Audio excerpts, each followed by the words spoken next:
When I'm in my bitter mood, I think if you get a day, it probably means you've had it. So the International Day of the Tree probably meant more trees were felled in that year than had ever been felled before. It's so easy to do, to just give you a day. And by the way, it happens to be the week of the pie. The pie got 7 days and women get 1. So we're the 7th of a pie. Are there not... Look, you are such an icon to feminists. So when you say things like it's rather sad to have a day or that the Me Too campaigners are whinging, feminists feel let down. Why, for instance, do you think that the Me Too campaign is a waste of time? I've been accused of thinking it's gone too far, which is exactly what I don't think. Right. I don't think it's gone anywhere. I mean, what's happened is the cry has gone up that this bad behaviour has been going on, which surprises nobody. Except that you say it surprises nobody, and I agree that if you're talking particularly about Hollywood, there have always been mutterings and jokes about the casting couch. I've actually known it at the BBC. I won't tell you the story because you could identify the person I'm talking about, and this is the thing we don't do.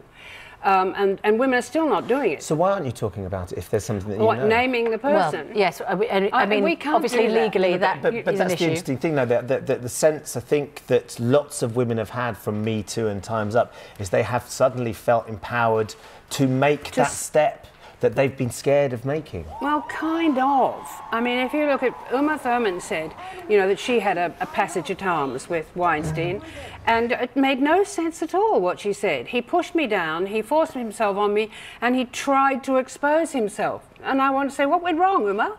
His zip stuck? I mean, what saved you from a fate worse than death? That he couldn't expose himself.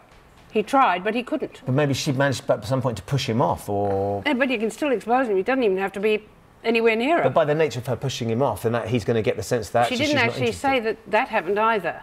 She said something about him not putting his back into it, so she escaped. I mean, if this is the evidence, you're going to get nowhere. These people are going to have the best lawyers in the world, and a huge amount of time is going to be wasted in courtrooms. And it's all about money in the end. I don't have much respect for a woman who is outraged by a man's behaviour and then takes $130,000 to keep her mouth shut, then spends $130,000 and starts talking. But none of this doesn't impress me but at all. none of this excuses the fact that a number of these men have been sexually harassing or coercing people, or on some occasions, you know, been guilty of criminal activity against this woman. And it's surely now is a moment where there's a reckoning. Women are saying, we've had enough and we're not going to take it anymore. What can possibly be wrong with that? There hasn't been a reckoning. I mean, what there was the Golden Globes and a few $1 million worth of black tat. I mean, that was a highly theatrical gesture, but it actually didn't get anywhere. And it has a downside as well, which is presenting women as victims. And the interesting thing for me is I totally disagree. Women are fighting back. They're finding their voice, and men are losing their jobs. Yes, but they're not. Hang on a sec. They're not the only people involved here. If you think about it, the case of Bruce Weber, the case of Mario Testino, and the case of, what's his name, Spacey. I mean, all of these involve men, and big numbers of men, not just one or two. And those victims have been forgotten. Sexual abuse and bullying is something that happens to young people in all industries. And the fact that those accusations have been aired means that those male victims have actually not been forgotten, that the whole movement has given those men a voice as well. What do you like to see? They're not using it in the same way. What do you think needs to happen? What would you like to see happen? Look, I wish that when you, supposing you're a woman, I'm thinking of everyday sexism. You're on the train, some bloke is pushing up against you and is trying to get his knee between your legs. If you say, stop that now, get away from me, you want to see the other women in the compartment say, out, you, out. Instead they go, did somebody say something? But Germaine, how do you know that that's the case and not the case? Because I've seen it, and I've been in that situation. So someone's assaulted you on the tube?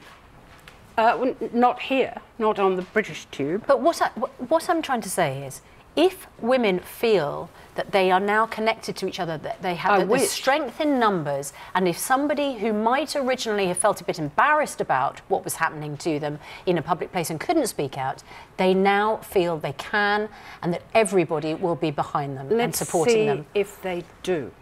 Let's see if they do. For example, it is practically impossible to get a conviction for rape or even for sexual assault in a court of law.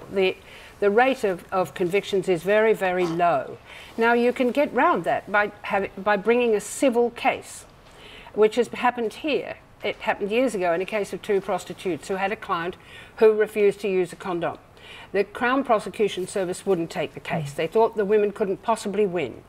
So Helena Kennedy, Baroness Kennedy, took the case as a civil case against the offender who'd had unprotected sex with these women and won it. I thought then, yay, now we're not going to be a piece of evidence. In a rape case, we're going to be the plaintiffs. We're going to be the people who bring the case and who are not ashamed to show their faces. Why should we be? But nothing happened. There was no follow-up at all.